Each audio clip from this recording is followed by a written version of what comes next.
The topic of global warming has been a highly debated and contentious issue in recent years, with many scientists and media outlets presenting it as an imminent and catastrophic threat to the planet.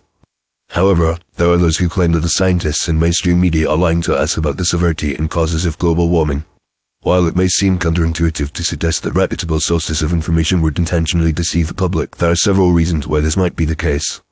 One possible explanation is that the scientific community has become overly politicized, with many researchers relying on government grants and funding to support their work. As a result, scientists may feel pressured to produce findings that align with the prevailing political narrative rather than pursuing objective truth.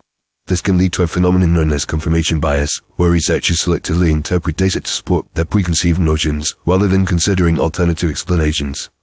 In the case of global warming, this might mean exaggerating the role of human activity in contributing to climate change, while downplaying the impact of natural factors such as solar radiation and volcanic eruptions. The mainstream media has also been accused of perpetuating the alleged hoax, often presenting sensationalized and one-sided reports on the issue. This can be attributed to the fact that the media is driven by ratings and advertising revenue, which can create a strong incentive to emphasize dramatic and attention-grabbing stories. By presenting global warming as a catastrophic and urgent threat, the media can create a sense of panic and alarm among the public, which can drive up viewership and engagement. Furthermore, many media outlets have a strong liberal bias, which can lead them to promote the idea that human activity is the primary cause of climate change and that drastic action is needed to mitigate its effects. Another factor to consider is the role of special interest groups and lobbyists, who often have a significant influence on the scientific research and media narratives surrounding global warming.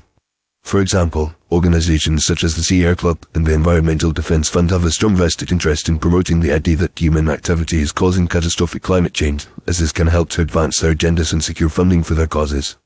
Similarly, companies that stand to benefit from the transition to renewable energy sources, such as solar and wind power, may also be promoting the idea that fossil fuels are the primary cause of global warming in order to gain a competitive advantage in the market. Despite these potential motivations for deception, there are many scientists and experts who argue that global warming is a real and pressing issue, and that human activity is indeed playing a significant role in contributing to climate change. However, the fact remains that there is still considerable uncertainty and debate within the scientific community about the causes and consequences of global warming, and that more research is needed to fully understand this complex and multifaceted issue. By acknowledging and addressing these uncertainties, rather than presenting a one-sided and alarmist narrative, we can work towards a more nuanced and informed public discourse on the topic of global warming. Ultimately, the question of why scientists in the mainstream media might be lying to us about global warming is complex and multifaceted, and cannot be reduced to a single explanation. However, by considering the potential motivations and biases that may be at play, we can begin to develop a more critical and nuanced understanding of this issue and work towards a more informed and balanced public discourse. Rather than simply accepting the prevailing narrative on global warming, we should strive to evaluate the evidence for ourselves and consider alternative perspectives and explanations. By doing so, we can promote a more honest and open debate on this critical issue and work towards a better understanding of the complex and multifaceted factors that are shaping our planet's climate.